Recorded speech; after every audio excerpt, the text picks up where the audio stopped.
Shush! Shush, please. Because it's time for another Sons of Screens. I am Faye, that is Colonel. And, don't text our little grinded. But don't text our gig so hardcore, Cruster. It's time to wheeze some juice. Because tonight we're celebrating some Pauly Shore. Because his birthday is coming up. And we love Pauly Shore. Well, I know I do. Happy birthday, Pauly. Happy birthday, Pauly. I think he's turning 58. Dang. Yeah, he's not the little weasel no more. He's old crusty. He's a little crusty himself now. That's funny. Yeah, he's the crusty one because that's what he used to call old people back when he was young. Yep. Yeah, we're going to celebrate. Our main movies we're going to do is Biodome and Son-in-Law. Viva la Biodome. Seems like the two fan favorites when I interact with other Pauly Shore fans. Yeah. I think this was your first Son-in-Law viewing, though, wasn't it? It was my first Son-in-Law viewing. I was very excited to hear a cameo in that movie. What? Kelly Kapowski? No, we'll get to that whenever we talk to him. Okay. Fair enough, good sir. Well, speaking of wheezing the juice, what juice are you wheezing for us this week? Oh, yes, our random beer this week. I didn't make it to the liquor store, so I just grabbed one of my juice wheezers, and we're going to wheeze the juice tonight with a little Walkabout Strawberry Daiquiri. It is Orange Cat. That's the company I like. Fat Orange Cat. It is a sour ale with strawberry and lime. It's 5.3% alcohol, so it's probably going to be a fairly easy. It's not going to be my mystery bag from last week that it was getting to me. Yeah. I don't drink a lot of liquor drinks. I don't drink a lot of liquor drinks, and all of the ones that were in that bag were vodka sodas type of drink. Nice. Yeah, they kicked you in the dick a little bit out of nowhere. Yeah. Those liquor drinks. I've never had any of those canned liquor drinks before, so I don't know what they're like. But... This is pretty good. Almost tastes like a cherry limeade or strawberry limeade, I guess. Hence strawberry and lime, right? Nothing gets by you. I know. No, he's in the juice. Fucking makes me think of when Brandon Fraser just yells at dude on the ice rink, "Wheeze the juice!" Encino Man, good stuff. But while he sips on that, I have a little overrated pick myself. Overrated? Yeah, because Pauly Shore, he's a beloved comedian, but he's not for everyone. He can be a little much for some people, depending on the generation, I guess. But there's a modern day comedian that is beloved, but is not for me at all. I can't fucking stand this bitch. So my overrated. No, it's female. So little woman hate going on here, but it's Amy Schumer. Amy Schumer, okay. She is not funny at all. Like, I've watched a couple of her stand-ups to see what the appeal is, and she's just pretty much like, oh, look at my vagina, I have a vagina, funny, yeah, vagina. I've never been that, impressed by her, because it's like she's literally just trying to talk like she's a dude, and instead her dick is her vagina.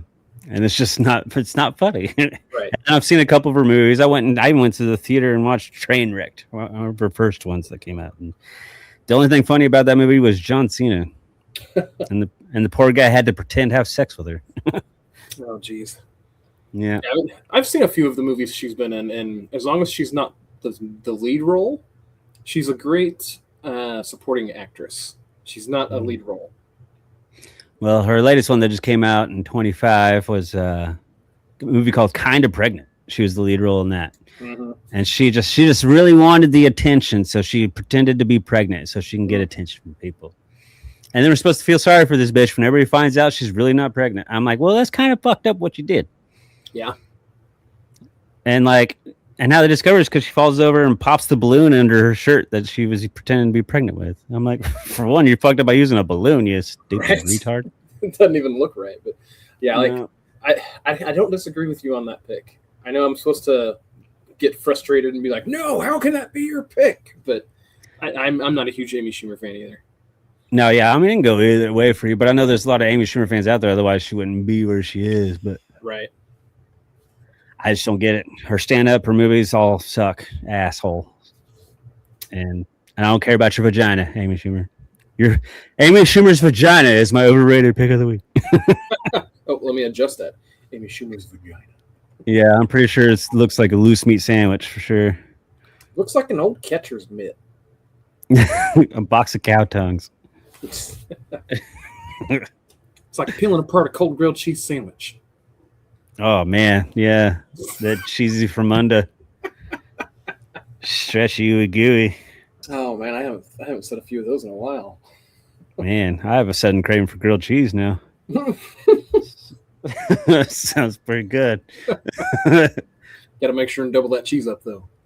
Yeah, make it extra stringy. Oh. Why don't you get some beef curtains? Yeah, the cheesy roast beef sandwich, and pull that apart. Yep, that's probably Arby's. Amy Schumer's vagina. Yeah, Arby's. Her vagina looks like an Arby's sandwich. 5 for 5. Oh my! Anyways, we've a little rabbit hole there, haven't we? Yeah, on Amy Schumer's vagina. There's probably pictures of it on the internet somewhere. You just gotta look. Oh, probably. Yeah. So, I think I've got more watches than you this week, so I'll let you go first. Okay. Oh, I'm sorry. We're gonna do our recent watches now. Yeah, I gotta warn the people. The next segment here. Meow. I only have 4, but I can't fucking remember what they are. Okay, there they are.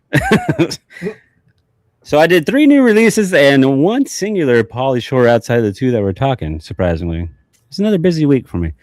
But I watched the new release of Killer Whale, the movie I've talked about the last couple weeks about a killer whale that kills people.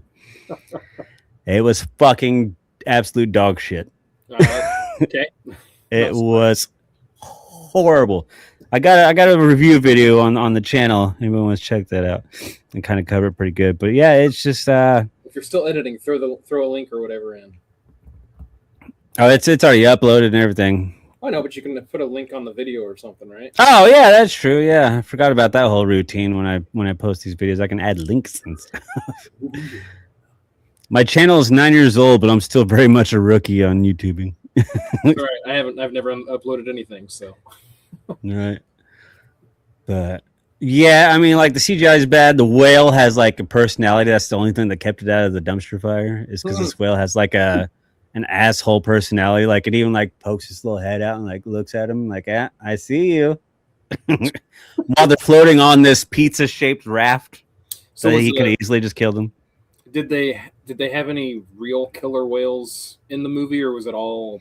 Dad, this looked pretty CG the whole time. Everything looked CG. The green screen was bad. It just the decisions made by these 2 females stuck on this rock was really stupid.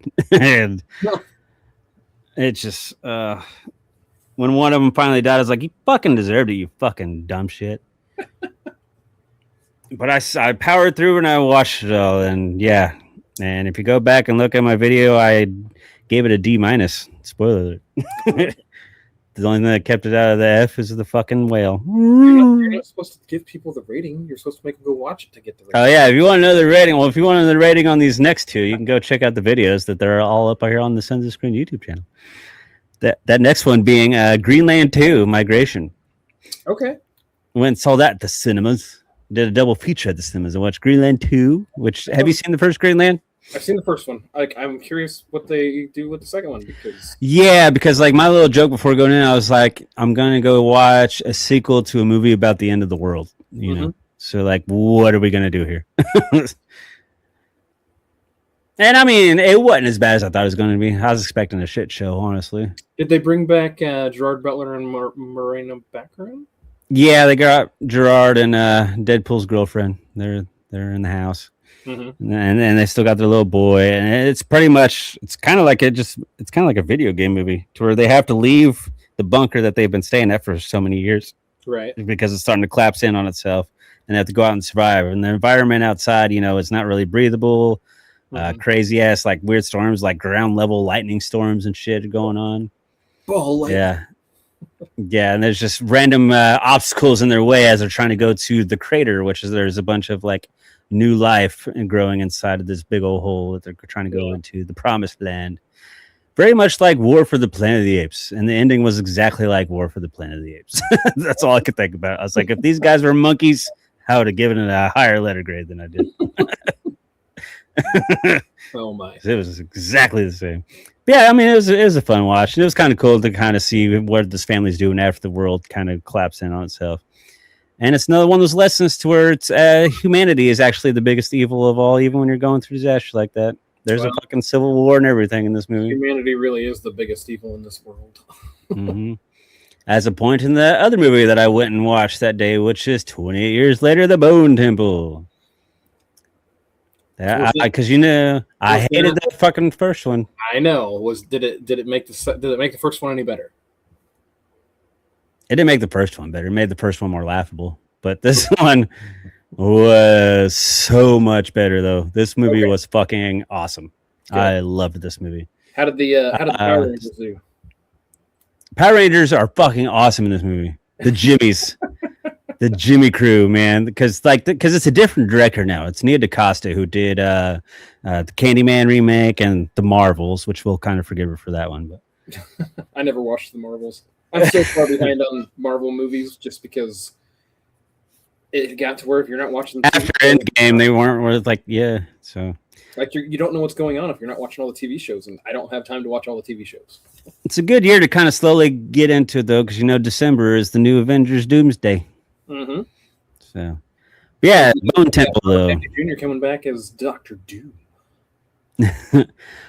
I make a funny little reference in my little review video for the Bone Temple towards the whole Power Rangers shit. It's pretty good. You should check it out. Everybody should check it out. I will. I'm gonna go check it out tomorrow. But yeah, no, the Jimmies actually end up being fucking sadistic, evil motherfuckers. And then I realized that Jack O'Connell was the leader of the Jimmies. He was the main vampire in Sinners, and he was the villain in Eden Lake. And he's kind of getting typecast now, but for a reason, because he's fucking awesome as an evil son of a bitch. And good God, this group of Jimmies is fucking evil. Like sadistic, sick fucks. And I loved it.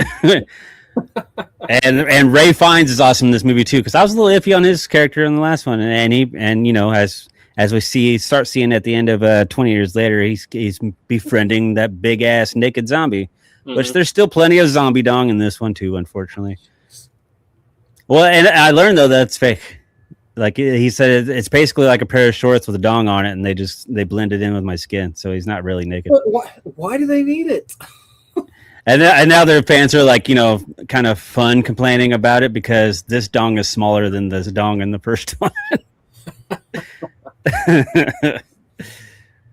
But it's cool because and they start becoming friends. His name is Samson, and I kind of liked him. I hated him in the last one. I liked him in this one. Yeah.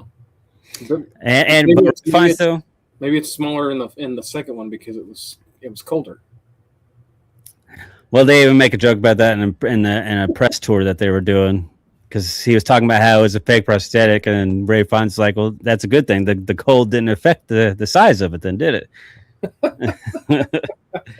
He's like, no, that's why it was good that it was prosthetic. But yeah, no, and Ray Fiennes and the ending of this is one of the most like epic fucking endings I've ever seen, especially for a movie that's in the middle of a trilogy.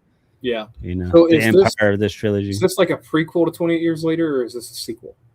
It's the sequel. It's directly follows up the end of the first one. Okay. But with a much better director. It was going to be like the two movies were happening simultaneously, and then they come back, like they meet for a third movie that starts at the end of the time frame. No, it's looking like what they're doing is like once all three are out, you can just continuously watch them all as like one big movie. It looks like. Okay.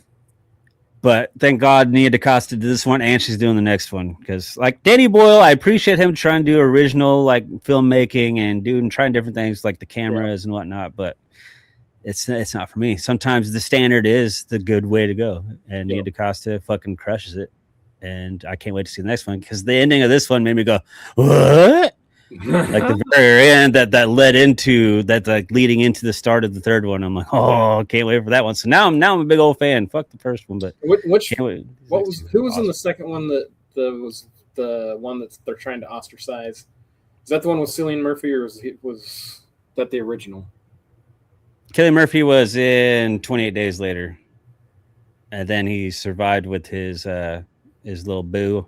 Okay, and then it's 28 weeks later that they don't really want to be part Yeah, of it. they retconned a little bit, and then they did 28 years later, which. But the new one, hey, like this new little trilogy went from a D minus to an A. I know, another spoiler, but All right. that's how big of a jump it was. So this was a Miss Davis, or is A plus Miss Davis? A plus, Miss Davis. Okay. So that's like this would be like a 9 on our out of 10 scale here. Okay.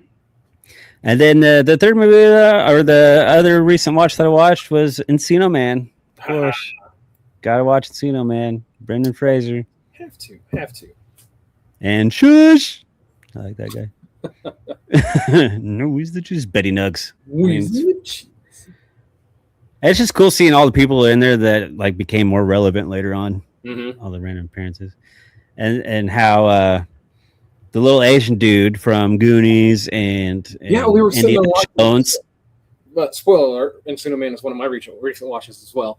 But we were watching that, and I was like, "That looks like Data." Yep.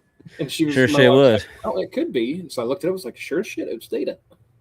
Yeah. And what's awesome is, I said Short Round. I'm sorry, and my wife said Data. Okay, yeah. Either one's correct. But I know. But yeah, what I just think is cool because like Brendan Fraser and him both just kind of disappeared for a while, and then the same year they had their big comebacks, and same year won Academy Awards. Best actor for Brendan Fraser and best supporting actor for Key whatever fucking Short Round. I can't remember his actual Asian name, but yeah, Keanu or something.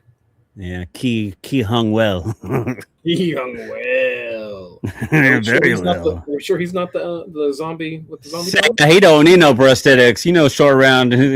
The name Short is not a description. You know, they don't call him Pringle Can for nothing.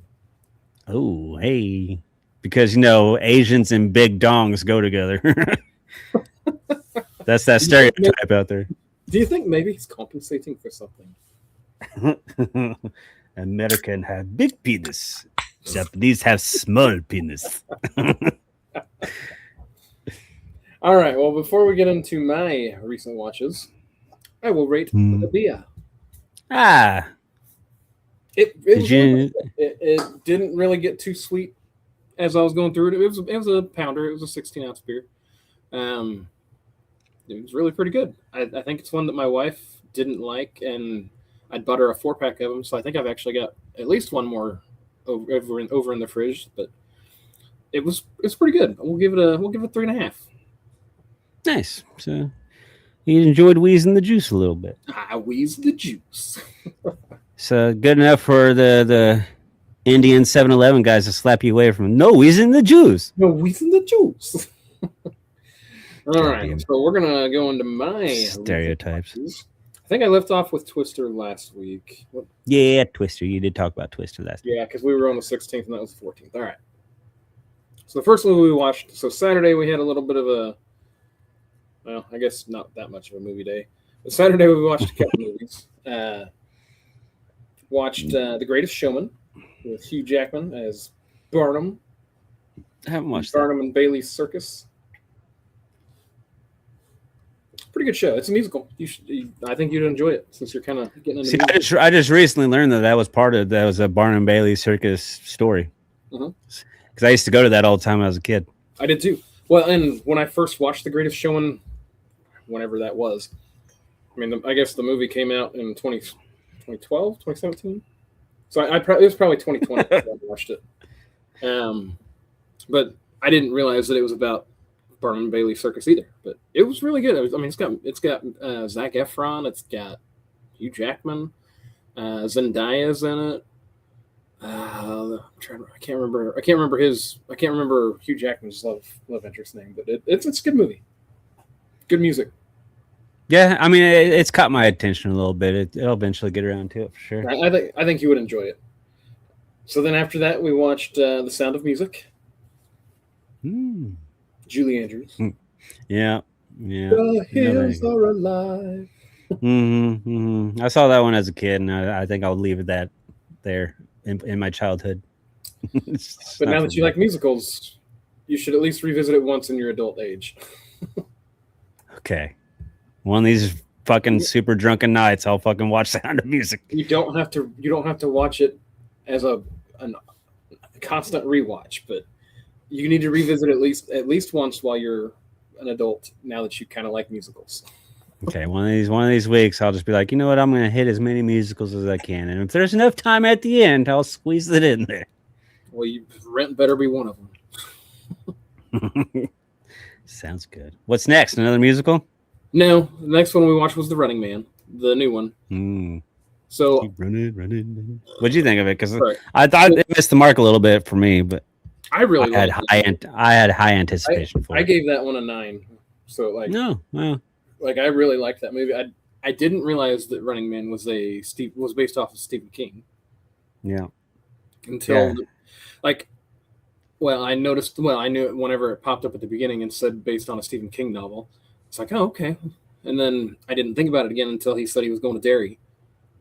And I was like, right. Well, shit.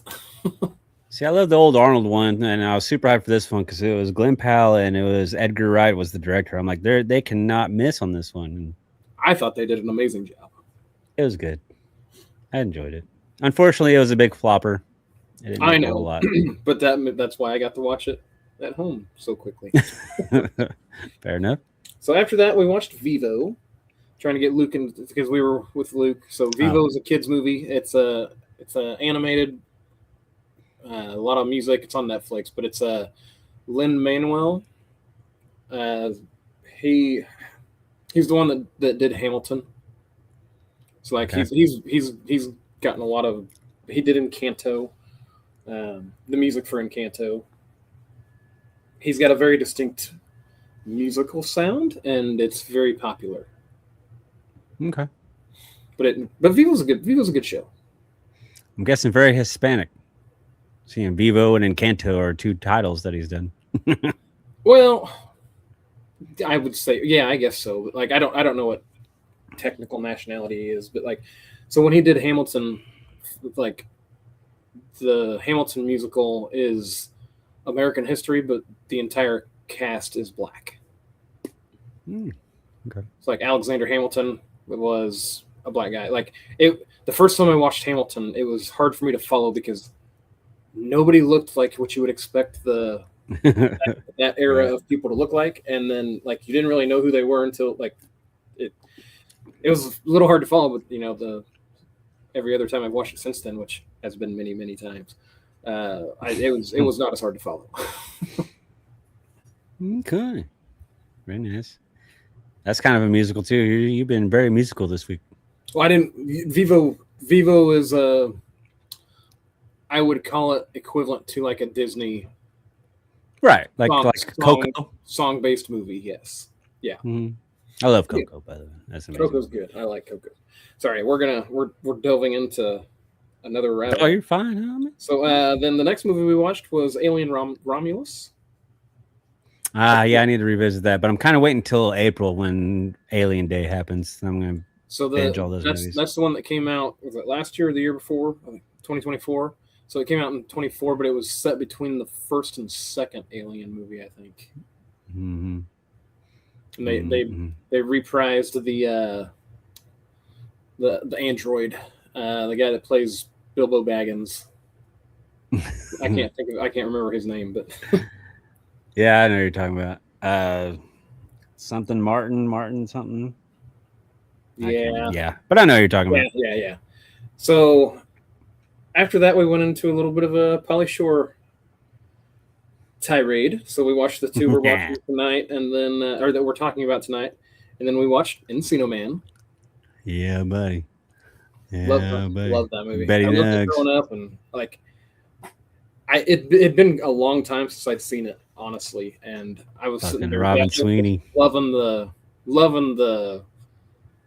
the nostalgia it was giving me because I watched it as a kid. And it was just Yes. Maybe I kind of have a thing against Sean Astin because he kind of annoys me a little bit in this one too. he was kind of Like, he annoyed me and Rudy. in a Casino Man. Like, Yeah, all he was too worried about being popular and stuff. He was like, "Dude, we found him. We own him. We can do with him what we want." And it's like, yeah, Pauly Shore is the reasonable one. And then Pauly Shore's like, "Well, I'm just going to try and be his friend, man." Mm-hmm. Yeah, you're not doing it right if Pauly is the reasonable one of the book. Well, they did it right, but Sean Astin's not doing it right for sure. Well, right. His character in the movie. I'm sorry, not Sean Astin himself. Right. I'm sure he's a great guy. Then after that, I spent a few hours trying to find In the Army Now, but we couldn't find it, and I wasn't about to go pay $18 to get it on. And you're against renting, so I am. Because I could go buy it for $10, but it wouldn't have been here until today, and so we wouldn't have got to watch it anyway. So, like actual physical copy. Yep. So, Gotcha. That being said, we went ahead and found another Pauly Shore movie and watched it, and it was Jury Duty. I like Jury Duty. I feel like Jury Duty they wanted Pauly Shore to be I don't know if he won the role or if they wanted him to be the lead actor, but they didn't let him be Pauly Shore. Right. I mean, they did miss the mark a little bit. It was his last good one, I think, that he did. And after that, it just went downhill. It was a good movie, fun movie, but I didn't feel like Pauly Shore was Pauly Shore in that movie. Right. Well, you should watch the one that I started watching, and I was like, I can't remember what it's called, but something Inferno. But him and this guy are gonna like go rob like a bank or something like that. Mm-hmm. And it just the tone was just starting out very serious. And Pauly Shore, who already has his own like dialect and his own signature, only Pauly Shore can do. Yeah. He was trying to add a country accent to his already Pauly Shore voice, and it was just it was very nails on a chalkboard. And I was like, nah, I'm good. I turned it off. Fair enough. So the next movie we watched was another Stephen King adaptation called The Long Walk. Mm-hmm. That's a good one. I was curious how they were gonna play it out, and I did not expect. So I was expecting the two that became friends, like I can't remember their names, but the two that became friends during the walk. I figured they would be the last two. Mm-hmm. I was kind of expecting, like when the black guy stopped and was gonna let the white guy win. I kind of expected. That's what I was kind of expecting at the end. I was not expecting him to say, no, just keep walking with me for a little bit. And then the white guy stops. And so then his friend decides to go ahead and ask for the gun and shoot the major. I'm sorry. Shouldn't be giving that away. It's a fairly new movie. You can cut that. Spoilers. You can cut it out. Like, it was That's fine. He fucking shoots Luke Skywalker. I didn't even know that was Mark Hamill. Yep. That's good old Marky Mark. So yeah, that yeah, I was the ending threw me for a loop a little bit, but I enjoyed it because it was something that I didn't really expect. I wasn't expecting like everybody to like each other for the most part and actually to like help each other out. I thought it was gonna be just a big old sabotage fest and whoever's gonna come out on top at the end. But and the movie, it's Judy Greer. I love me some Judy Greer. I know, yeah. The movie itself was. I felt like it was probably a hard book to adapt to a movie because it was a definite, like I would call it the definition of a slow burn. Like they were 300 or 400 miles into the walk before it finally finished. Yeah, that shit's insane. I don't even like walking 2 blocks to work. Fucking great. There ain't no way. So I mean, I feel like they did a really good job of adapting what I feel like was probably a very, very slow book, probably a good book, but a very slow book into a movie. So I enjoyed it because they also factored in like how you take a shit and all that stuff while you're doing it. Oh, that was some of those were pretty fun. So the next movie I watched, actually I think I watched it the same night, The Gray Man. It's with Ryan Gosling. Chris Evans. Oh no, it's Ryan Gosling. Yes, okay. well, yes, Chris Evans is the Oh, they're both in it. Yeah, they're both in it. So Ryan Gosling. I've never watched it. He's trained as an assassin, and then they try to kill him, and they hire Chris Evans as the CIA is hiring Chris Evans as a third party to go take care of Ryan Gosling, and it's a fairly fun movie. It's a Netflix movie, isn't it? I think it was Netflix. Sounds like a Netflixy. Yeah. So then the other movie we watched today, the obligatory Cars watch, because my son. Yeah, of course. Cars, so yeah. So that was my recent watch list this week. Nice.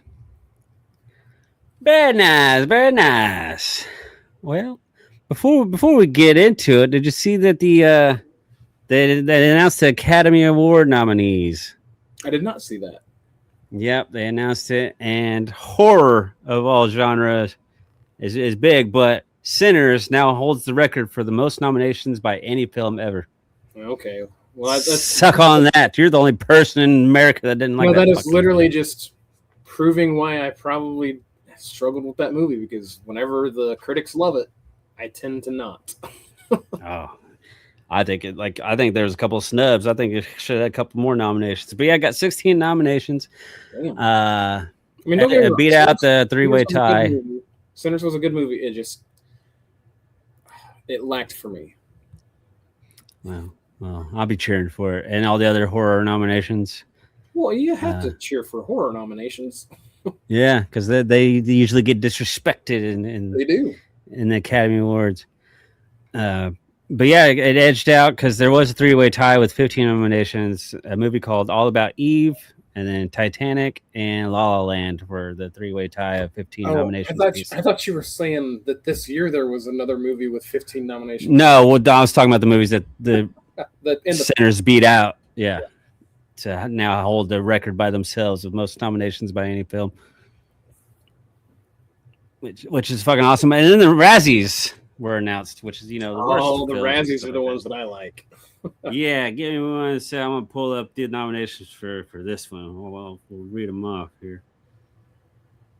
There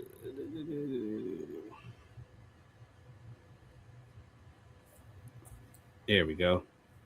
Start here at the bottom here. The lead of the nominations, most nominations, is a tie between War of the Worlds and Snow White. War of the Worlds with Ice Cube? Yeah, Ice Cube, the weird big Amazon commercial. So that movie my wife and I watched, we were like, it's War of the Worlds. It can't be that bad. It's got Ice Cube in it. It was that bad. You actually watched that piece of shit, huh? Oh, we did, yes. It was we watched it, and it was not that good. Yeah. No, I keep hearing that it was just one big Amazon Prime fucking advertisement, pretty much. They're like, hey, I can do Amazon shipping. It'll be there, or some shit like that. I've seen a lot of people review it and just totally shit all over it. So let me tell you about it a little bit. We watched it. I'm not going to tell you about it. I'm just going to tell you about our experience with it. We watched it. It came out last year, right? Because it's obviously getting an award. Right. Not a video award, but an award. We watched it. We watched it shortly after it came out, and I could not tell you about anything of the movie because that is how forgettable it was. Not even Ice Cube and his face expressions could save this fucking movie. I'll just kind of rattle off the nominees for the different categories here. So, worst screenplay, we got Electric State, Hurry Up Tomorrow, Snow White, Star Trek Section 31, and War of the Worlds. Okay. Worst director, Rich Lee for War of the Worlds, Olatunde Osunsanmi for Star Trek, the Russo brothers for Electric State, Trey Edward Schultz for Hurry Up Tomorrow, and Mark Webb for Snow White. I didn't know Mark Webb directed Snow White. So it's like the same few movies are heading up all these awards. Right? Yeah, you're kind of catching a worst screen combo. This is always a fun category. Worst screen combo. So all seven dwarves in Snow White. James Corden and Rihanna in Smurfs. Oh, Ice Cube and his Zoom camera in War of the Worlds. Robert De Niro as Frank and Vito in the Alto Nights, because he plays two people in that fucking movie. Right. And The Weeknd and his colossal ego in Hurry Up Tomorrow. Oh my! Wow. Worst supporting actor is All Seven Dwarfs, Snow White, Nicolas Cage in Gunslingers, Stephen Dorff in Brideheart, Greg Kinnear in Off the Grid, and Sylvester Stallone in Alarm. He's gonna get like a lifetime achievement award in the Razzies. My boy Sly is. I assume that you watched Alarm. No, I didn't even know it existed. It's your boy Sly. I know. I just didn't know he was in it. I haven't even heard of this fucking thing. Well, now you're gonna have to go watch it. I know. You have to go watch it. Give me a review on it. Pretty sure Stallone holds the record for most Razzie nominations throughout his career. It's just unfortunate, and they're wrong. Damn it! They're making fun of his lip. I'm sure he performed as well as could be asked for. Yeah, I dig it. You take those Razzies proudly, sir. Who's the guy that was Reanimator? Sorry, switching directions. Just a second. The guy that played, was it Jeffrey Combs that played Reanimator? Jeffrey Combs was in Reanimator. Yeah, that guy. I've seen him in some shit ass roles, but he is animated and he gives himself to every role. I feel like Sly is kind of the same way. Gotcha. Not to that same point, or not to the same level, but. Right. Worst supporting actress, Anna Chlumsky for Brideheart. I didn't know she's in the movie. Now I'm going to have to watch that too, because she was the little girl in My Girl. Oh, okay. And now she's nominated for worst supporting actress in Brideheart. I didn't even know she was still doing movies. Along with Emma Horvath from The Strangers Chapter 2. Okay. Scarlett Rose Stallone, Sly's daughter, in Gunslingers. So apparently he did a family movie. Casey Roll in Star Trek, and Isis Valverde in Alarm. Okay. Worst remake / ripoff / sequel category. I Know What You Did Last Summer. Five Nights at Freddy's 2. Oh. Smurfs, Snow White, and War of the Worlds. So was Five Nights at Freddy's 2 bad? Yeah, like basically it's just nothing but fan service. So if you don't know Five Nights at Freddy's at all, you're not going to understand any of the Easter eggs. I'm glad we didn't buy it, because I almost spent $25 on the both pack. Because I don't even know if I've seen the first one, honestly. Yeah, I've never really played Five Nights at Freddy's. I've watched a little bit here and there of like streamers playing it, but I definitely wouldn't understand it. But like, it's a movie based off of a game. Yeah, you never heard of Five Nights at Freddy's? Nope. Yeah, it's a huge video game franchise. Okay. That's where it came from. Yeah. All right. Well, now you know.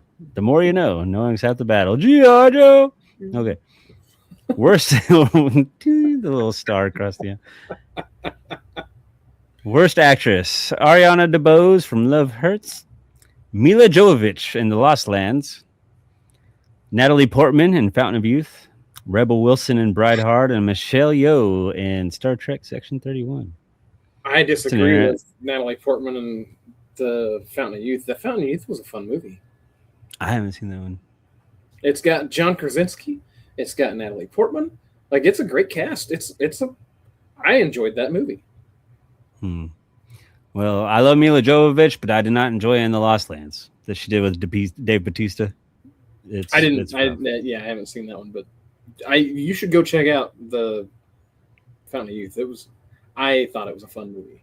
I'll check it out just for the cast at least. Well, speaking of Bautista, worst actor category: Dave Bautista in The Lost Lands. Ice Cube, War of the Worlds. Scott Eastwood for Alarm. Jared Leto and Sean Aries. And The Weeknd and Hurry Up Tomorrow. Of course Jared Leto got nominated. Why wouldn't he? He gets more hate these days than love, I've noticed. Like the trailer for the new He-Man movie came out and he's Skeletor. You can't even see Jared Leto. People were like, fuck Jared Leto. He's going to be a piece of shit Skeletor. Blah, blah, blah. I'm like, all right. You don't even see the guy just pretended somebody else. It's fine. because he's a fucking skeleton. Right. And it looks really good. I mean, the look of Skeletor. The movie itself looks like a shit show, but yeah. And then finally, worst picture nominees: The Electric State, Hurry Up Tomorrow, Snow White, Star Trek 31, and War of the Worlds. Wow. And they released the winners the same weekend of the Academy Awards, which is March 15th. So March 15th. All right. We will revisit that when it comes around and see the winners and losers of the Razzies. We will indeed. We will indeed. All right. So, do we want to knock out? All right, did you get caught up on Welcome to Derry? Like, you want to get that knocked out? And yes. Welcome to Derry. Episodes 2 and 3. Yes. Because I fucked up last week. Didn't do my homework. It's all right. And then I watched both these episodes twice just to kind of refresh myself. Because I watched it again when I got home today. Both of them. Because there was stuff that I kind of missed. And I definitely missed some moments, some parts. So let's go to episode 2. Can we talk about the fucking theme song to the show, though? I fucking love it. It is that fucking happy toad fucking thing about having a smile and a ribbon in her hair and shit. I'm like, I dig it. And it's like, it's based on like a 60s type of thing. Yeah, I mean, but then they like, we had like this brutal like gore scene, and then it goes right into that song. I'm like, this is fucking awesome. Yeah. I dig it. But anyways, yes, continue. Well, no, like, so the way they kind of started off the second episode, I thought maybe the kids they killed off in the first one, maybe this was just like a dream or something, and they're gonna go. Nope. The kids are dead. No. That's why I'm a little worried because I'm liking a couple of these new kids too, but yeah, I'm like, no, nobody's safe in this fucking show. So I really like Will, the little nerdy black kid. He's fucking awesome. Yeah. That's very enthusiastic about science and astronauts pissing themselves. That was in episode 3. Right. I figured that these two will kind of blend together, but right. But like that kid, I love that kid. And like I'm trying to remember the second episode, they're trying to figure like the girl's not wanting to go back to the mental hospital and she's this and that, and so got blackmailed by a fucking Bowers. Right. The police officers just basically being told that if you don't figure something out, we're gonna, because they're dead set that the black guy did it. Yeah, because we're still heavy into the racism time period. So he basically convinces this girl that she basically says that they're going to send her back to the loony bin if she doesn't say what he wants her to say. Yeah, total blackmailed. The fucking Bowers family, man, and because the Bowers was the bully in the It movies. Yeah. I'm guessing this is the grandfather because I don't think this is going to be the father of. Yeah, because he's too old to be having a kid. So many years later, in the second episode, I feel like it was still very disjointed. Like there's so many storylines going on that like it's very disjointed and it's kind of hard to follow what these stories are trying to get to and whatnot. Yeah, there's a lot of building going on, which I'm fine with because I think it's leading up to something fun. I agree. And so we finally find out in episode 3 what the army's doing in Derry, and it feels like they're trying to find Pennywise. Just trying to figure out what's going on in the city with these kids going missing and stuff like that. The whole It lore that we got. Just now we're in 1962. Yeah. So the one thing that after we watch each episode, we bought it on Fandango, and there's a inside the episode for each episode. Okay. So we go watch that. So what I did not realize, so we watched the third episode right before we came down here. Came right before we recorded. So we watched the inside the episode. The black guy that has the special privileges. Yeah, Dick Halloran, baby. He's the younger version of the black guy in The Shining. Yeah. Oh, you didn't realize that until you watched the little. Yeah. Yep. The second they said his name, I was like, Shining. Yep. He can shine. That's why he's got did you also pick up? I think it was actually tonight in the third episode. The Shawshank reference. Yeah, he's like, you know what they do? You know what they do to guys like you in Shawshank. Yeah, we're getting a kind of a Stephen King universe going on here with the show, and I love it. Right, but yeah, adding Dick Halloran in it, which if they stay to it, that means that Dick Halloran is not going to die in this series because he gets fucking axed in the chest by Jack Nicholson in The Shining. Correct. So, Well, but we're also finding out that he's got the shine. and I'm guessing his son does too. Good old Will, because he's a little weird, a little too weird to not be having the shine going on, you know. Right. But yeah, the whole blackmail shit in episode 2 was bullshit. Even though the little girl, she's one I really don't care for. Her acting kind of sucks. The little white girl or the little black girl? Little black girl. See, I feel like she's a little too intense for me. I feel like the little white girl is just not that great of an actress. Man, we are on a woman hating episode right now because the two boys are awesome. The two girls can suck an egg. Oh, the little Cuban kid cracks me up whenever he's sitting there and the girl's friend that's trying to like get her to not be weird or whatever it is, just trying to fit in with the cool girls. When she's walking by that little Cuban kid and he's just like, yeah. I'm definitely liking the two boys. But yeah, like we were saying, the two girls and Amy Schumer's vagina, they can all just hit the rocks. Yeah. He-Man Woman Hater Club episode right here. Oh, baby. Loving it. I'm loving the little teasing up, though, building up to the reveal of Pennywise, which I feel like is going to be episode 4, man. It's got to be. We got to get some Pennywise. Did we talk about it last week? The last time we talked about it, but I feel like I saw somewhere that Bill Skarsgård does do the reprise of Pennywise when it's Pennywise. Yeah, he's a producer of the show, and then he reprises his role. Good old Skarsgård. So I can't wait to see him and see how he does this role. Well, I mean, I know how he does the role. I've seen him as Pennywise before, but just like what he does, can't wait. Yep. It's gonna be fucking awesome. But now with Andy Muschietti, because I am loving it so far. So we're 3 episodes in, loving it. Yeah, I'm definitely hooked and definitely curious here. A nitpick of mine though is Andy Muschietti. He's starting to become famous for his movies having bad CGI in the motherfuckers. Because the first chapter 1, chapter 2 were a little rough on the CGI, and then The Flash was fucking very rough on the CGI. Yeah, I don't know if you saw that, but that was also Andy Muschietti who directed that, and then now he's a producer and director on this. And for the most part, it's fine. But the little bicycle scene going through the graveyard, some of that was just a little too funky. It was interesting, I will say. I thought it was kind of neat with them riding through the fog. That's not it's not hard. That's not an easy thing to do for one.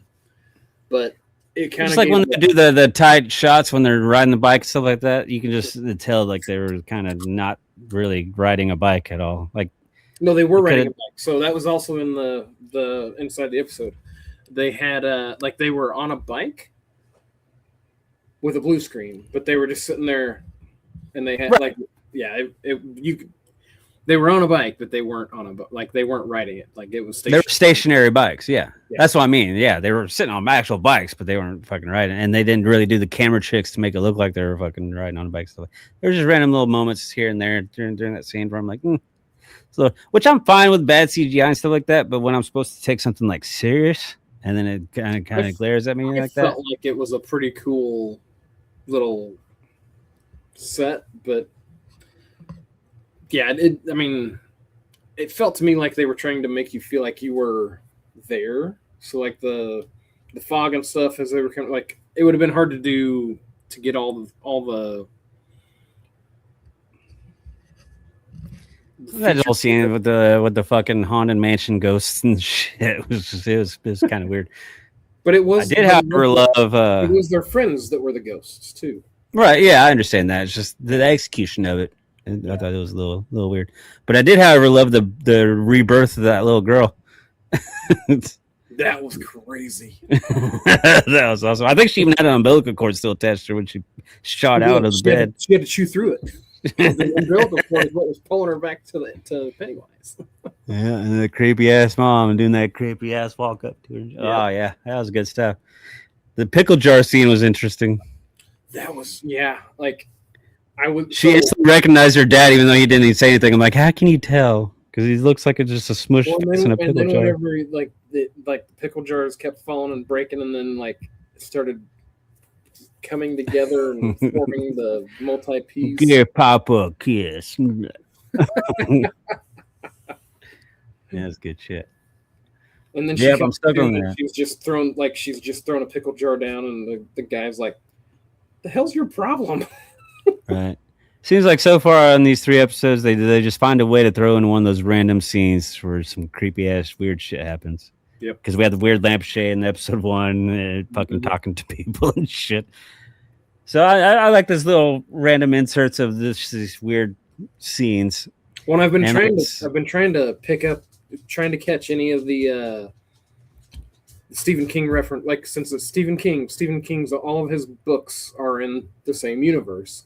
So like they're trying to incorporate some of that into this TV show, and I'm trying to be perceptive to that, and like I like what we've caught so far, and we've still got 5 episodes to go. Right. Yeah. But yeah, adding Dick Halloran, and I was like, ha, Shining. Let's shine our way through here to Pennywise. See what happens. Well, it makes sense on why he's getting these feelings and why he can sense stuff. Like he's got the shine. And season 2 is underway. They recently announced. Hell yeah. Going back to 1935. So another 27 years back. Nice.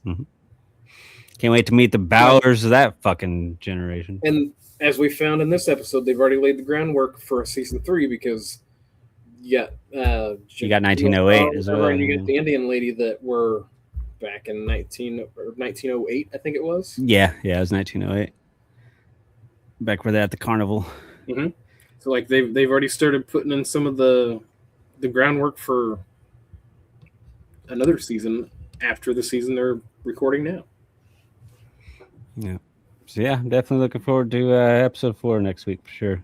Maybe we get Pennywise this time. Even if it's at the end. Give me the dancing clown. Come on. I want it.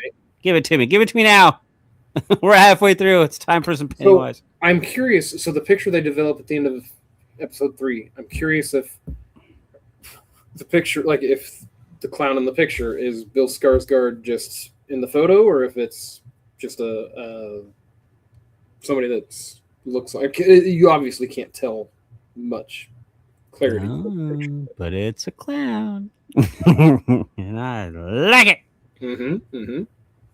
Okay. Well, there's some Welcome to Derry. Next up is some Pauly Shore. Need you, baby. Let's just go chronologically here. So we'll start out with some Son-in-Law. Okay.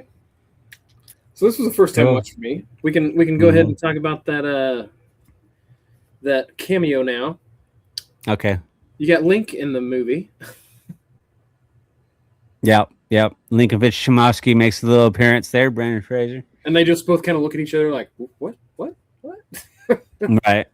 Right. Well, because obviously, Encino Man was a big hit, kind of launched Pauly Shore out there. So this was his first starring role, Pauly Shore. Yeah. They had to throw in a little reference there because this is just a year later. That's cool. Yeah, he eats the frog. What's funny is we watched Son-in-Law before Encino Man. So I was like, we were sitting there watching. It had been so long since I'd seen Encino Man. I was like, was that Encino Man? I was like, it looked like him. So we looked up IMDb while we were watching Son-in-Law. She's like, yep, he's credited as Link. Yep. With his lighter, eating weird shit. But I love me some Son-in-Law. I mean, start out with, we get Carla Gugino. She's one that's gotten better with age. She ages like a fine wine, I think. I agree. She's like the mom from Modern Family, because she was the love interest in Happy Gilmore, and I think she looks even hotter now as she's getting older. Yeah. Yeah, buddy. And Carla Gugino. But yeah, and this is a hell of a cast. We got everybody's favorite 90s ginger redhead, fucking Patrick Renna up in that bitch. You got the coach of the Stars from the Mighty Ducks. Yeah, the Hawks. The Hawks, that's who it was, yeah. Yeah, he's a total dude. But he was great in this one because he kept calling him Crosh instead of Crawl. And Connie, what's sad though is like the parents in this movie were around their age. Yeah, I guess we watch these movies as we go. We're like, remember, we're the same age as all the parents in these movies, even though they look much older. I still look young and I was pleasantly surprised to see Tiffany Amber Thiessen in this one. Yeah. Or Kelly Kapowski, for those that Kelly Kapowski. Yeah, buddy. Yeah, in which the douchebag boyfriend has been cheating on with the whole time, as we find out right there at the beginning, and he's playing the whole nice guy. Gee, your family sure is swell type of fucking douchebag, pulling the wool over everybody's eyes. But then she goes to California for school and finds out she has a lesbian roommate, which is awesome. Fucking the little brother won the camera. This was good shit. Yeah.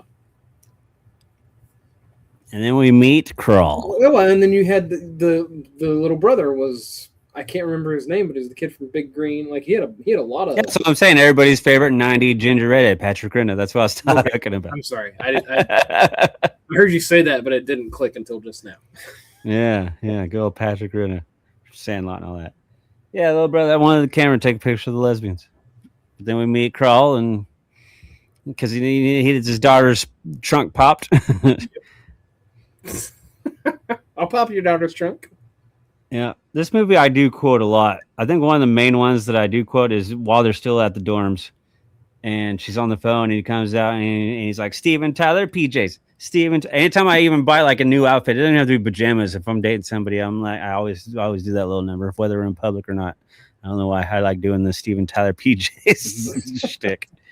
I will tell you. So I am really disappointed I didn't visit this movie a long time ago, because I had a lot of fun with this movie. I figured you would, because I mean it's got that country vibe going on with the outcast, if you will, thrown into Middle America. Inbreeders. he keeps calling people that, they're like. Hey, he's just having the time of his life going out there in the Midwest. He is, and then he wants to go shopping. He wants to fit in, and then he wants to intertwine his style with the country. Yeah, the tiniest little fucking cowboy boots you can fucking find. Right. He fits in now. Let me tell you. I do like the transformation of good girl Becca to 90s California Becca. Mm-hmm. That was a nice transition. Which, I mean, the 90s did throw up all over this movie. They did. Well, I mean, it was released in the 90s, so like it was a great movie. But I mean, Pauly Shore always looks like the 90s fucking threw up on him, because he was the 90s. Especially in this one. Yeah. After he cut his hair, he kind of lost his long curly hair is what I feel like, that when Pauly Shore's in a movie and he's got his long curly hair, it's going to be a good movie. Right. If he doesn't have his long curly hair, we'll see. Well, Pauly Shore's just he's a unique individual. He falls into the same category of like Christopher Walken and stuff, to where like he's a one of a kind. There's not another Pauly out there with his own type of dialect and mannerisms and just his style of performance. Every like Son-in-Law, Biodome, Encino Man, like all of those movies, like you sit there and the other actors that are in the movie are playing off of his mannerisms. Like Sean Astin and Brendan Fraser are both making the like. I don't know how to explain the cadence, but like Pauly Shore has his own cadence. Doing the weasel talk. We just call it the weasel. Buddy. Yeah. Because they went to the amusement park in Encino Man. And then he's like, "Oh, you got him talking like you now." Yeah. But Son-in-Law. There's a nice little lesson to be learned in Son-in-Law too, which is no, I mean as well. How about that? I'm kidding. That was a joke by Colonel. No, the second I exited my mouth, I'm like, Colonel's gonna say something. But I mean, it kind of teaches you, no matter what situation you're in or what's going on, you got to find a way to enjoy yourself, like Crawl does. Absolutely. Like when he wasn't gonna go to see his family in Vegas, he was gonna stay home, but he was perfectly happy because Hungry Man came out with a new Thanksgiving platter for him to try in the microwave, and he was more than happy to do that. He was excited. But she's like, nope, you gotta come with me to help block this guy from proposing to me.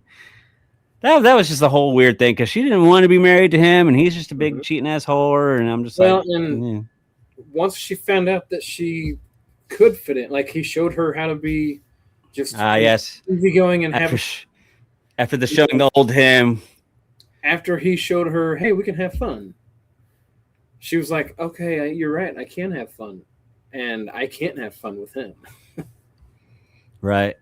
I do like the scene where he shows the little picture and he's all nerdy and stuff, and he's like, grew the do and guzzle some brews, and I've just been having a great time. He's been going to college for 6 years and still has no idea what he's going to do. Mm-hmm.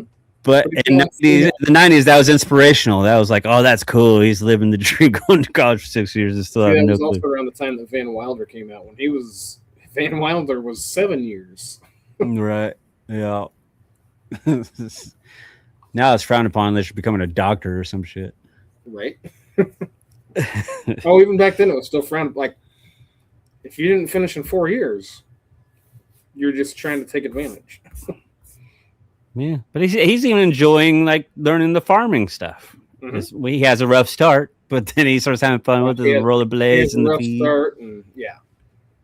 Theo's just a big giant asshole. Well, they were hazing him. Mm-hmm. Theo just wasn't a good guy. I was hoping he was going to run him over with the fucking big ass tractor thing. Right. Well, and they were gonna plow ya. He was just trying to be helpful and whatnot, and they were like, oh, you think it's a 9 to 5 job? You think it's an 8-hour day? All right, we're gonna start you first thing in the morning. He screams at this basically. Thought you were a burglar. Gives a big old hug. So good. Interaction with Pauly Shore, and I get Theo being unhappy with Pauly Shore's character, thinking he could just come out and be a farmer, but you don't drug him and right. You don't help out the douchebag boyfriend and drug him, and drug Kelly Kapowski and then throw him in a barn. I am super glad he got fired, but then he was like, Theo, take him outside. He's like, I don't fucking work here no more. You do it. Right. Well, what did you think was going to happen whenever it came out? That you drugged both your employer's future, at least to their knowledge, their future son-in-law, to make him look like he was sleeping with another girl. Mm-hmm. But then somebody awfully big must have been driving. They didn't move up the seat and left the drugs in the car. These guys are horrible at fucking framing people. They left the drugs that they used to knock them out with their names on the fucking thing. Yeah. With the seat still all the way back because Theo's big ass drove the fucking car. I do love the interaction with Pauly Shore and the little brother. That's good. Yep. With squishy, puffy cheeks. He's saying, oh, McDonald. Well, and then, like, the little brother is thinking he's an idiot. And then Pauly Shore shows him how to fix something on the computer. And he's like, you know how to do that? Well, yeah. So he's like, you're just a smart guy disguised as an idiot. And he's like, yeah, pretty much. Mm-hmm. That's kind of what's fun with this movie, too, is just watching Pauly Shore finding his way into all these people that clearly do not like him at first. Complete opposites, but he works his way in. I love when he gives the makeover to Connie, the mom. Yeah, buff the wood. Well, and what I feel like what we can call an overarching moral of this movie is you can never take a person by their appearance. Mm-hmm. You gotta get to know the person. Mm-hmm. And he just says, and since he's such a positive guy, he was easy to fall in love with. Yep, because he enjoyed everything, and he badly wanted to whittle some wood with Grandpa. And when they're at he's like, "Can you please let me whittle some wood?" Yeah, he's literally begging at one point. And then, he finally gets. He goes and gets this huge ass fucking log. The reaction of the Grandpa. But after he makes over the mom, and they're at the line dance, he just goes up there and starts rattling off a fucking little line dance thing, and everybody starts having a great time. It's like, You can't help but love this guy. Yeah. Buff the wood. Buff the wood. Buff the wood. And you got fucking old ladies rubbing their asses into their old husbands in the crowd and shit. Look at the wood I created for your father. And they pushed the beds together. That's fucking such fucking. I turned to my wife when they did that, and I was like, "This movie was made in the '90s. Like, are they really sleeping in separate beds in different sides of the room? Like, why? What's going on here?" I believe it's some of those down home cooking people. I'm pretty sure they still live that way. We're talking something from the 60s movies. We're not like, this is a 90s movie and they're moving beds together to I'm willing to bet there's still probably people out there like that live out on the farm out in the middle of nowhere and still have their old the old ways are still true. I know some people that love each other completely, but they want to have their own time at night, so they just sleep in separate rooms so they can not disturb the other one and also have a little them time before they go to sleep and sleep without concern of making a problem because if when I go, obviously me and my wife sleep in the same bed every night, but there's some nights that I'll snore or I'll keep her awake without knowing it. Mm-hmm. Like, I understand the aspect of we sleep better apart, but I don't understand the aspect of we sleep better apart. Right. Yeah, I got you. But yeah, this movie introduced John Denver to me. Thank God I'm a country boy. John Denver, like that song because it's not the Rocky Mountains, a little more rocky.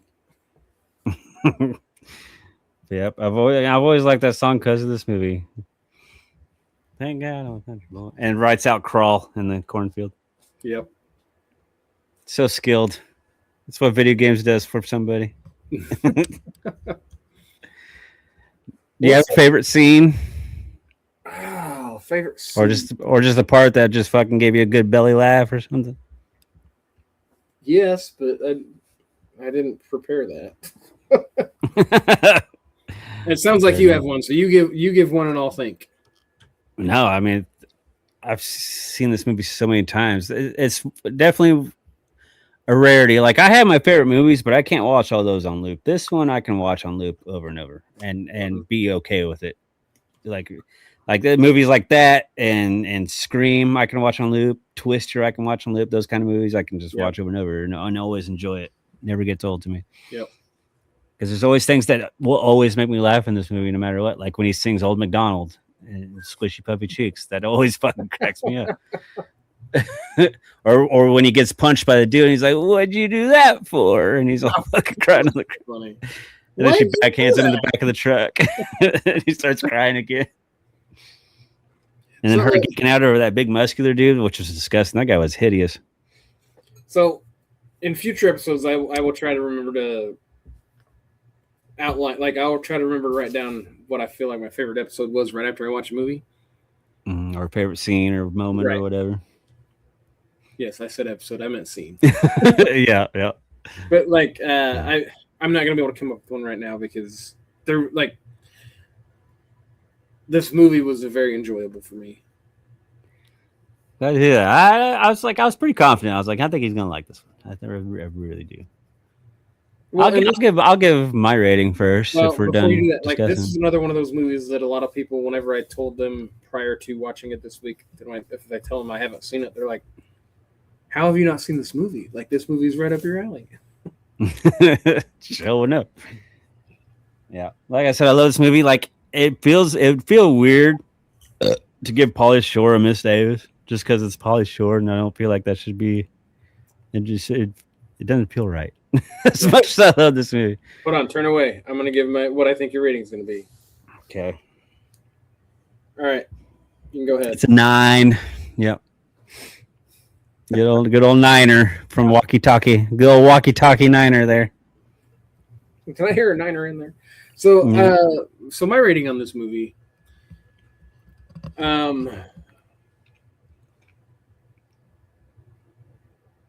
So there's, my wife and I was talking about this after we watched the movie, and she was like, "So what rating are you gonna give it?" I was like, "I think I have it. I think I've got it." But the problem you run into with movies that are comedies, it could be the best comedy in the world, but if it's a comedy movie, it's not gonna check all the boxes for a Miss Davis. Unfortunately, there's almost no strictly comedy movie that is going to get that Miss Davis number, at least in my opinion. Because I'll have to think of one for myself. So I started thinking about it after that. I could not, like, all the comedy movies that I just flat out love, I wouldn't give a Miss Davis to. I couldn't come up with a single comedy movie I would give a Miss Davis to. However, this movie did check enough of the boxes to get a 9 from me. Nice. Couple of Niners. We are talking through walkie-talkies here. Like this movie, this will be a definite rewatch for me. I'm glad that I spent the $5 to buy the movie, because I don't know why it was only $5 and In the Army Now is $18.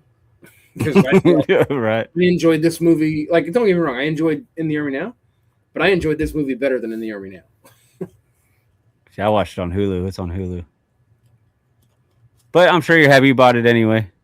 It's $5. Like, when I saw it was $5, I was like, all right, I'm just gonna buy it, because $5, I'll spend $5 on any movie that Pauly Shore said.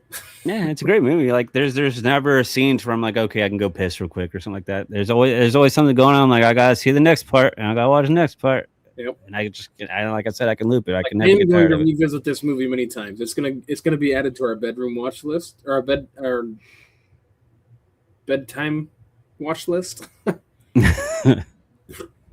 Because I'm probably going to end up watching this movie. Maybe it won't be added to the bedtime watch list, because I'm going to end up keep you up.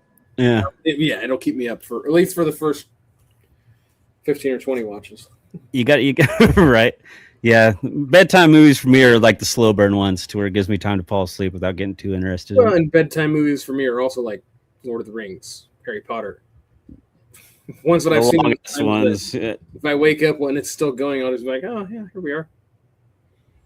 Yeah. Well, before we move into Biodome, Viva Las Biodome. Let's take a little break. Okay. I made it over an hour, almost an hour and 15 minutes, but I have to take a break. Okay, well, you're back, buddy. And we're back. Yeah. Hey, all right, he so got done draining his lizard. We gave our ratings on the grindage of Son-in-Law. Yep, we're exiting Middle America and going to Viva Las Biodome. Viva the Biodome. Yeah, with Pauly Shore and Stephen Baldwin. Mm-hmm. The only role I've appreciated Stephen Baldwin in. I was just like, my wife was like, "Is that Stephen Baldwin?" I was like, "I'm not sure I know who Stephen Baldwin is, but if that's his name, yeah." He had a few decent movies in the 90s, but they really stayed relevant. His daughter is the one that married Justin Bieber. Okay. Haley Baldwin, now Haley Bieber. I did see that. Who was the redhead chick that was the scientist? Yes, good old Petri dish. That's Kylie Minogue, fucking singer. Yeah. Fucking did that. Can't get you out of my head. One thing that was so in both of these movies, you had Rose McGowan, I believe. Yeah, there was a. Well, no, she had a brief appearance in Encino Man. She wasn't in Son-in-Law. I'm sorry, I was mixing Encino Man and Son-in-Law, but I do believe Biodome is the movie that had Tenacious D in it. Yep, this was the first appearance of Tenacious D anywhere before they became a household name. Because like before this, Jack Black had a few little small roles in movies and stuff, but he hasn't taken off yet. And this was the first Tenacious D appearance to the national public. So you had Jack Black and Kyle Gass. Yep, and they just want to say some freaking trees. Yes, that's what they were going for. screw this, we're going to BUUUUDDY. That guy that's like 40 but is in college. That throws the flyer at him. The reason why he looks so old is because that was the director. He decided to put himself in the role, and he wanted to be a college student, apparently, even though he did the old jigsaw trick where throwing on a backwards hat makes you look 30 years younger, apparently. Like they did in Saw 5 or whatever with Tobin Bell. So I love this movie. This is I've seen this many times, but I'd say this is probably the one that I've watched the most out of all Pauly Shore movies.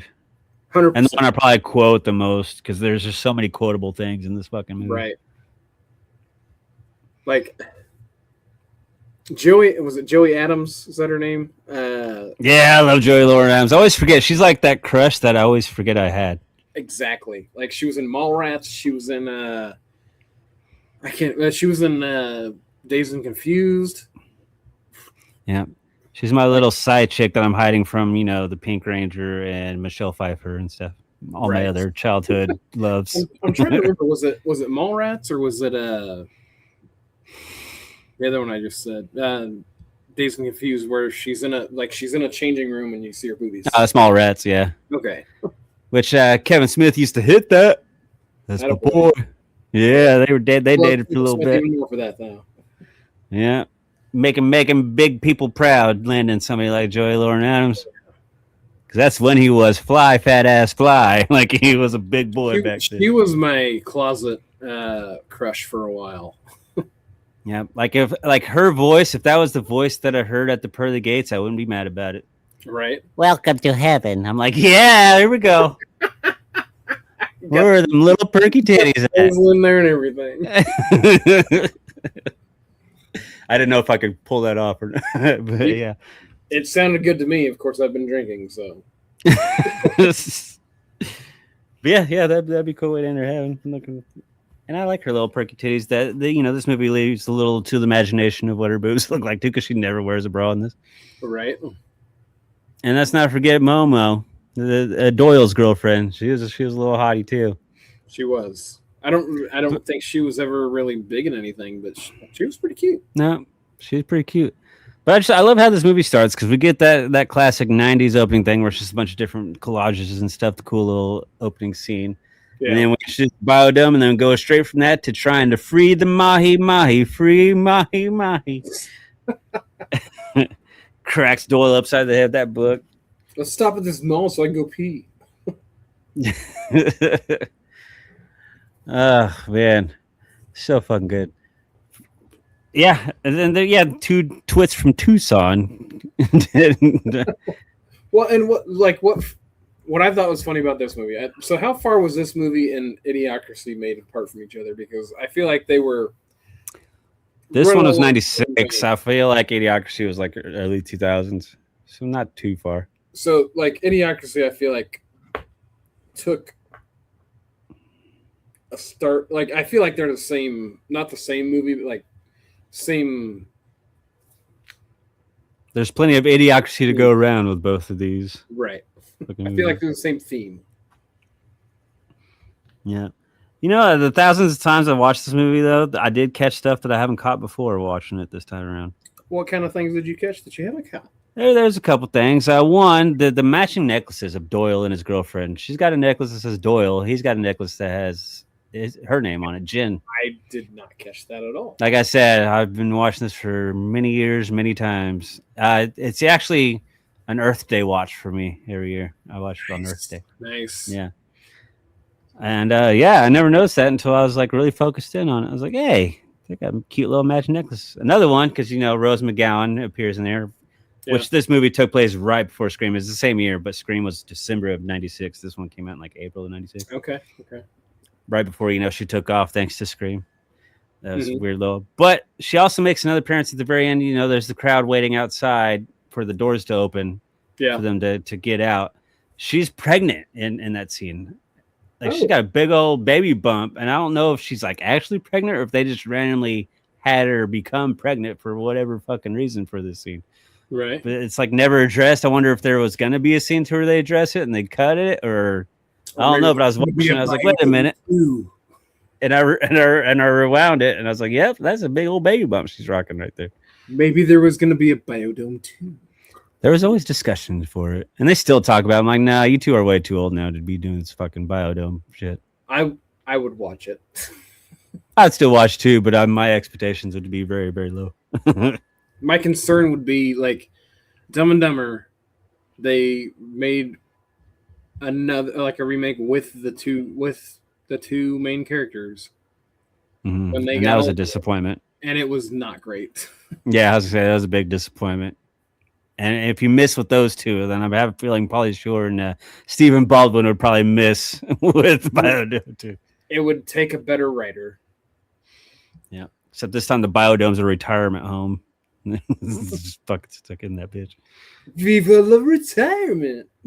Yeah, the scene that are around the most on my VHS was the scene where they which obviously would probably be my favorite scene. I don't know if it still would be now. I haven't really thought about it. But my favorite scene growing up was when they discover that radioactive tin full of junk food when they try to crawl through the vent, and there's a random fucking tub of junk food in there with Spam and Cheetos and they just eat it. Yeah. And it's in the room with nothing but chemicals and shit. Right. And nitrous oxide, as we pleasantly learned. Laughing. And this movie is the reason why I eventually watched Blue Velvet, because he always does that. Look, I'm Dennis Hopper in Blue Velvet. Oh, I'm slutty. Oh, I'm slutty. I always wondered if that was really in Blue Velvet, and it's not. That's not actually. But he does have an oxygen mask, and he's going, "Mommy, mommy," and all sorts of weird shit. You got to watch Blue Velvet. Fucking fantastic. But yeah, that's the reason why I ever watched that movie. And then I love throwing the syringe at him and it sticks.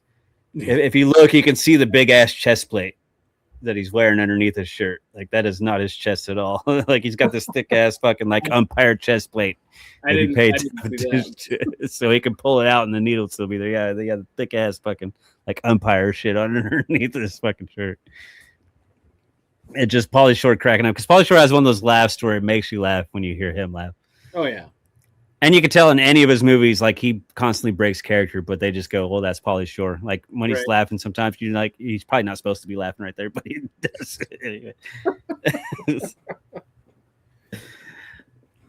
Fucking. Does Pauly Shore have stand-up? Yeah, he does stand up. He still does. He came to Wichita 2 years ago. He did 2 nights. He did 2 separate types of shows too. He did a storytelling show. If he comes back to Wichita, you let me know, because I'm gonna come pick you up and we're going. Okay. Yeah, a buddy of mine went to both shows and she said it was awesome, because she said there were 2 totally different shows. Like, one, he was just telling stories of his rise, and then the next one was just like a full-fledged stand-up. If he ever makes it back to Wichita and it's multiple nights, then that means we have to go to both nights. So it'll be an Andrew weekend. Even if it's not on a weekend, we'll make it an Andrew weekend for the days that All right. And I've watched some random clips and stuff of stand-up. He's really funny, especially when he does tell his stories of him being the weasel and him now. It's good shit. Still, I'm still definitely a fan of Pauly Shore, even though his movies went downhill real fucking fast. He tried to make a comeback recently with a couple movies. Like, there was a movie that came out a couple years ago called Homegrown. It's not the same vibe. Not the same vibe. I had some laughs in there, but it just, I mean, like, it's worth watching, I guess, just to kind of see Pauly Shore now. But I don't know. Not as good as Son-in-Law and Biodome and Encino Man and In the Army Now. I'm sorry, I sent us down this rabbit hole, but Biodome is what we're talking. Let's get back to that. Well, I mean, we were talking Pauly Shore, which is the main topic of tonight. Like, let's go ahead and finish off the Pauly Shore part. I know, because I can talk about Pauly Shore forever. I know. A few notes here. Let me see if there's anything else I want to add in. Well, the great soundtrack of this movie, because you got da da da do do do. I love the soundtrack. I have the soundtrack on my Spotify, and the safety dance where they had the midget dancing, because that's from the music video. You can dance if you want to. You can leave your friends behind. It's great shit. Yeah, and when I got my first cell phone, and I got to do my little voicemail thing for people to later back, like, this Andrew, leave a message, whatever. Yeah. Instead of that, I recorded them doing the 1-900 Squirrely Stub line. Hi, I'm Bud, and I'm Doyle.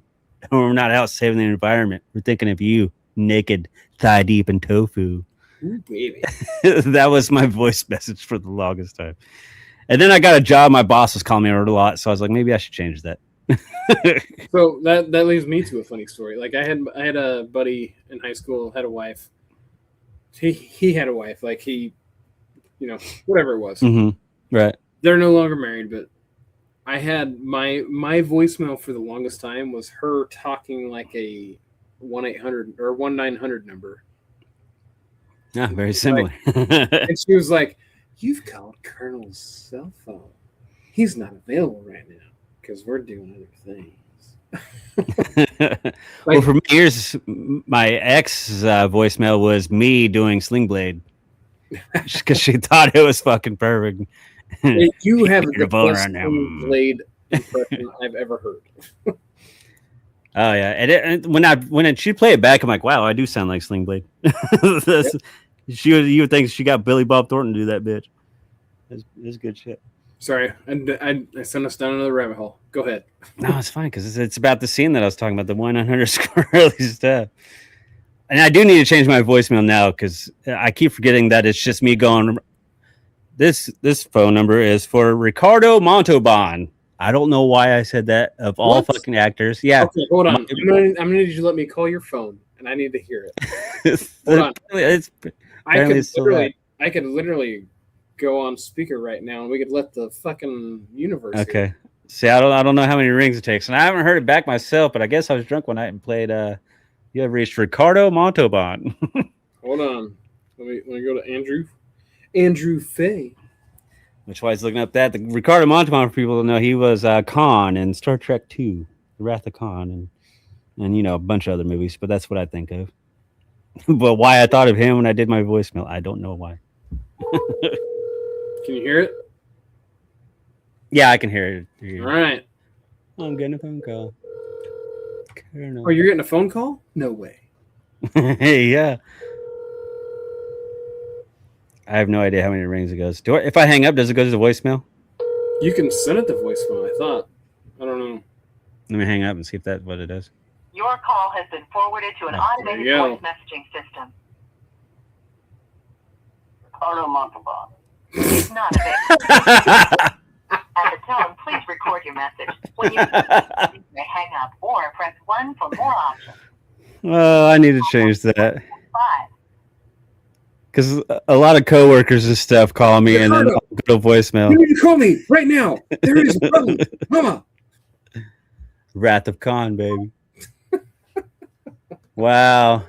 That was me too. I was like, did somebody else say Ricardo Montalban? I mean, that was definitely me. What the fuck, man? Well, I got like business people too that get my number because they like try to get me to switch over to like their company to order linens from and stuff. And they called and they're like, oh, I wasn't sure if that was you, so I'll send you an email to make sure I called the right number. I was like, yeah, I'm Ricardo Montalban. Oh boy, yeah, I definitely need to change that.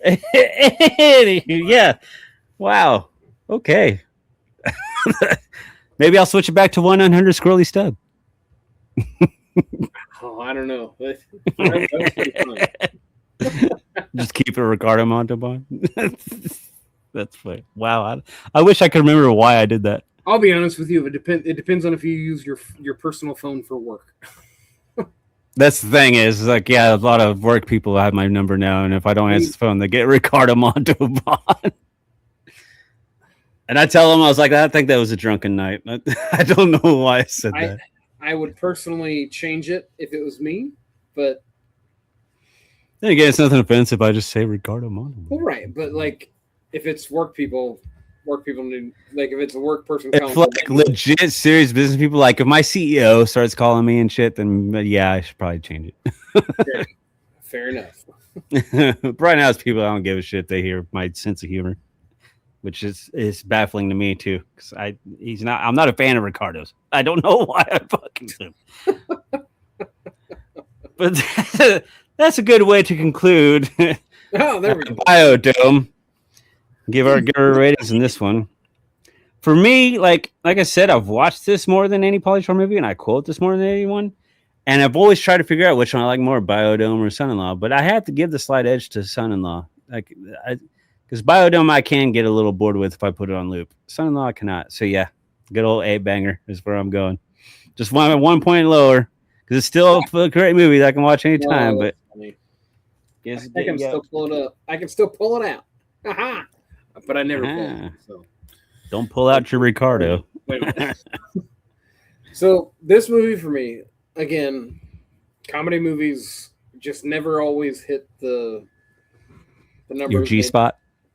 Well, that like they never check all the boxes for what we'll call a quality movie that is going to get that Miss Davis.